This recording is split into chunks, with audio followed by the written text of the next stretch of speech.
નગરમાં મતદાન કર્યું છે અને અલગ અલગ સીટો ઉપર તમામ દિગ્ગજોએ આજે મતદાન કર્યું છે। પોલીસ ક્વાર્ટર ખાતે આવેલી શાળામાં તેમણે મતદાન કર્યું। નાદુરસ્ત તબિયત વચ્ચે પણ તેઓ મતદાન કરવા માટે પહોંચ્યા। એટલું જ નહીં, ઘણા બધા દિવ્યાંગો આજે વ્હીલચેર પર પણ પોતાના મતાધિકારનો ઉપયોગ કરવા માટે પહોંચ્યા છે, કારણ કે લોકશાહીનું આ પર્વ દર 5 વર્ષે એક વખત આવે છે અને દરેક લોકો તેમાં સહભાગી બનવું જ જોઈએ। હવે માત્ર 30 મિનિટની વાર છે। દરેક વ્યક્તિને હું કહીશ કે જે કોઈ પણ બાકી છે તેઓ હાલ મતદાન આપી આવે। બિલકુલ, મતદાન કરવું ખૂબ જ જરૂરી છે અને આપે પણ જો મતદાન નથી કર્યું, ખૂબ જ ઓછો સમય બાકી છે, ઘરની બહાર નીકળો અને મતદાન કરો। ન્યૂઝ 18 ગુજરાતી પણ આપને એ જ અપીલ કરી રહ્યું છે। પળપળની અપડેટ્સ આપ સુધી પહોંચાડતા રહીશું।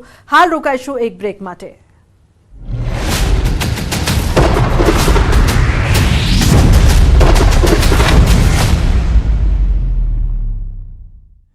लूबी पंप्स, फ्लो नहीं फोर्स।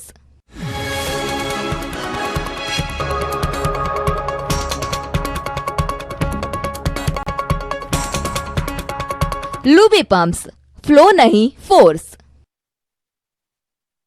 ने पूछ्या अगर 3 काळा कायदा लावी सकता होय, जो मोदी साहेब बिचारी मुस्लिम महिलाओं जीवन धोरण सुधारवानुं छे के नहीं, पछीनो प्रश्न छे मुस्लिम महिलाओं सर्वे वगर ट्रिपल तलाक नो नियम एरिया बदली सकता होय, सीए लाई सकता होय, एनआरसी लागी जाए। वकफ बोर्ड में केम मोदी साहेब कुंभकर्ण निद्रा में सुतेला छे? कदाच भारतीय जनता पार्टी ना प्रवक्ता ने नहीं खबर एटले खोटो मारी पर चौथी बाबत टूंक में आ देश में जे धर्मना आधारे तुष्टिकरणनी वात करे छे, अमारे नहीं मोदी साहेब ने वारंवार जाहिर मंच उपरथी मुस्लिम समाज ने मेसेज आपवो पड़े छे। हमणां छेल्ला 8 दिवस में 7 इंटरव्यू ने 4 जाहिर सभा में मोदी साहेबे मुस्लिम मतदारोने રીઝવવા ભાષણમાં એવું કહેવું પડ્યું કે અમે તમારું જીવન ધોરણવા માટે કટિબદ્ધ છીએ, તમને ઘર આપ્યા, શૌચાલય આપ્યા, ટ્રિપલ તલાકનો મહિલાઓને મુસ્લિમ મહિલાઓને અધિકાર ટ્રિપલ તલાકમાંથી તેમને અમે જે ટ્રિપલ તલાક નામનો કાળો કાયદો હતો એમાંથી છૂટ આપી। ભાઈ તમારે મુસ્લિમોને રીઝવવા પડે છે ને આક્ષેપ અમારા પર કરો છો?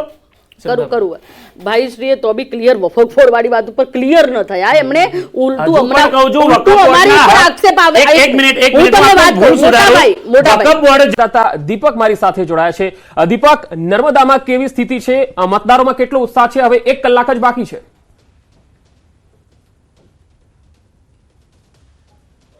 બિલકુલ પંકજ, વાત કરીએ તો જે છોટાઉદેપુર અને ભરૂચ 2 વિસ્તાર નર્મદા જિલ્લામાં આવે છે। ડેડિયાપાડા સાગબારામાં આદિવાસી વિસ્તાર છે જે ભરૂચ વિસ્તારમાં ગણવામાં આવે છે અને નાદોદ વિધાનસભા છે એ છોટાઉદેપુર વિસ્તારમાં ગણવામાં આવે છે। સવારથી 7 વાગ્યાથી જે વહેલી તકે જે આદિવાસીઓ જે છે જેની લાઈનો મોટી પડી હતી અને ત્યારબાદ બપોર બાદ 1 વાગ્યાથી અત્યારે સમજો કે 4 વાગી ચૂક્યા છે। 4 વાગ્યા બાદ આ જે તડકો હતો, જે 42 ડિગ્રી તાપમાનમાં લોકો ઘરેથી બહાર ના નીકળતા હતા, ત્યારે હાલ જોવા જઈએ તો હવે 4:30 બાદ હવે ધીરે ધીરે લોકો નીકળી રહ્યા છે। હવે તમને બતાવવા જઈશ કે અત્યારે આ જે રાજપીપળાનું જે બુથ છે ત્યાં લાઈનો લાગી રહી છે। એટલે કહી શકાય કે જે આદિવાસી પટ્ટી છે, આદિવાસી પટ્ટી પર હાલ જે છે મતદારો હવે ધીરે ધીરે બહાર નીકળવામાં આવ્યા છે। આપણી સાથે એક મતદાર છે, તેની સાથે વાત કરીએ। કેટલા વાગ્યા તમે અત્યારે મતદાન કરવા આવ્યા છે અને કેવી પરિસ્થિતિ છે અત્યારે? બિલકુલ, કેટલા વાગ્યા? 4 જેવા થયા છે ને ગરમી બહુ જ છે એટલે હમણાં મોડા આવ્યા છે અમે। એવું છે? હા, ખાસ વાત કરીએ બીજે પગતનો જે આદિવાસી વિસ્તારની વાત કરીએ તો આદિવાસી વિસ્તારમાં મતદારો જે છે એ મતદારોનો મિજાજ કંઈક અલગ દેખાવા જોઈ ગયો છે, કારણ કે નાદોદ દાહોદથી સૌરવ પણ જોડાયા છે સંવાદદાતા, તેમની પાસેથી પણ વધુ માહિતી લઈએ। સૌરવ, દાહોદની વાત કરવામાં આવે તો કેવું મતદાન છે, કેવો માહોલ અત્યાર સુધીમાં, કેટલું મતદાન? અત્યાર સુધીમાં દાહોદ જિલ્લામાં દાહોદ લોકસભા બેઠક ઉપર 46.97% મતદાન થઈ ચૂક્યું છે। વહેલી સવારથી જે 7 વાગ્યાથી જ મતદારો છે તે કતારમાં ઉભા રહી ગયા હતા અને મતદાન કર્યું હતું। અત્યાર સુધી જે બપોર 3 વાગ્યાની વાત કરીએ તો બપોર 3 વાગ્યા સુધીમાં 46.97% મતદાન થઈ ચૂક્યું છે। અત્યારે પણ જે મતદારો છે તે મતદાન કરવા માટે આવી રહ્યા છે। અહીંયા જોઈ શકો છો કે જે મતદારો છે તે મતદાન કરવા માટે આવી રહ્યા છે, પોતાના મતનો ઉપયોગ કરી અને લોકશાહીના પર્વમાં ભાગીદારી થઈ રહ્યા છે। સવારથી વહેલી સવારથી પુરુષ હોય, મહિલાઓ હોય, વૃદ્ધા હોય અને દિવ્યાંગ મતદારોમાં પણ ક્યાંક અનેરો ઉત્સાહ જોવા મળી રહ્યો હતો અને જે રાજ્યકક્ષાના મંત્રી બચુભાઈ ખાબડ, બીજેપી ઉમેદવાર જસવંત ભાભોર અને પ્રભાબેન તાવિયાડ દ્વારા પણ વહેલી સવારે મતદાન કરવામાં આવ્યું હતું। જી સૌરભ, આભાર સમગ્ર માહિતી આપવા માટે।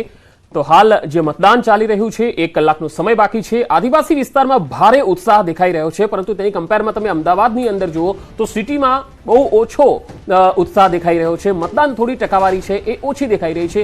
રૂરલ વિસ્તારમાં સૌથી વધારે દેખાઈ રહી છે. દાહોદ ભરૂચમાં આદિવાસી વિસ્તારોમાં વધારે મતદાન થઈ રહ્યું છે. એટલે જાગૃતિની જ્યાં સુધી વાત છે ત્યાં સુધી રૂરલમાં જે લોકો છે એ પોતાના મતાધિકાર પ્રત્યે વધારે જાગૃત છે. દાહોદમાં 47% વધુ મતદાન છે, જે બતાવે છે કે લોકો જાગૃત છે. અને 1 કલાક હવે સમય બાકી છે. જે લોકો બાકી છે મતદાનમાં એ લોકો હજુ પણ બહાર નીકળે અને મતાધિકારનો ઉપયોગ કરે.